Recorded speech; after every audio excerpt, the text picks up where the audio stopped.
Hey, hello, this one is moments, okay? Moments. We know how to calculate moments because moments is always equal to force times by distance. Remember, it's always perpendicular distance. That's what makes a difference from the equation for work done, because work done is also force times distance, but work done is in the parallel direction, whereas moments is the force times the perpendicular distance, okay? So this question is about moments, okay? Moments is really important. It comes up kind of quite often, especially in multiple choice questions. People find it quite hard when you first learn it, but it's quite nice. You just need to remember that always that moments in a clockwise direction is always equal to the moments in an anti-clockwise direction. It's your principle of moments. And you just need to remember, always take moments about the point you know nothing about, because then you just ignore it, okay? So what I got here is the first thing I see, it says a uniform shelf. So if anything is uniform, I know that we can consider its center of mass to be always at in the middle. That's what uniform means. So it tells us 2 meter long. So I know the whole shelf is 2 meters long.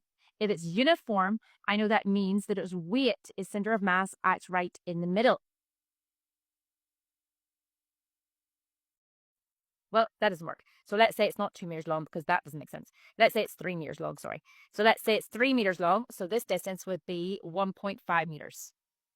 So that's where we can consider all of the mass to at, which is 3 kilograms. So I can say at that point, that's where my 3 kilograms at. But I know that I can't write 3 kilograms here because that's not a force, right? Because Moses force times distance. So how do I get 3 kilograms into force? I remember W equals mg, mass times gravity. So I know the force here is 3 times 9.81. Okay? So yeah, the only reason why I changed the width of my shelf was because I made this question up because it's similar to a past proof question, but because I said this was 1 meter, it doesn't make sense for that to be 1 meter, right? Because they're different lips. So I just said it's 3 meters long. So because it's uniform, halfway along, which is 1.5 meters, is where we're going to say that weight acts. Now, what I know is I'm going to take moments about the point I know nothing about. So that the shelf is in contact here. So I know nothing about this point. So that's where I'm going to take my moments about. And I know that all the moments in a clockwise direction, so I can see this arrow is trying to pull it around in that clockwise direction. And I can see that the V is also trying to pull it around in the clockwise direction. So I got 2 moments pulling the clockwise direction must be equal to any of my moments in the anti-clockwise direction.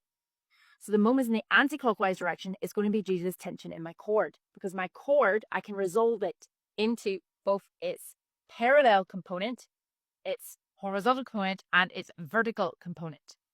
So I know that vertical component of the tension. Remember, if we don't go for the angle, the rule is it's always sine. So if I don't go for the angle, it's T sine of 20. And I've got a lot of earlier videos showing you why it's sine there, okay? So I can see that T sine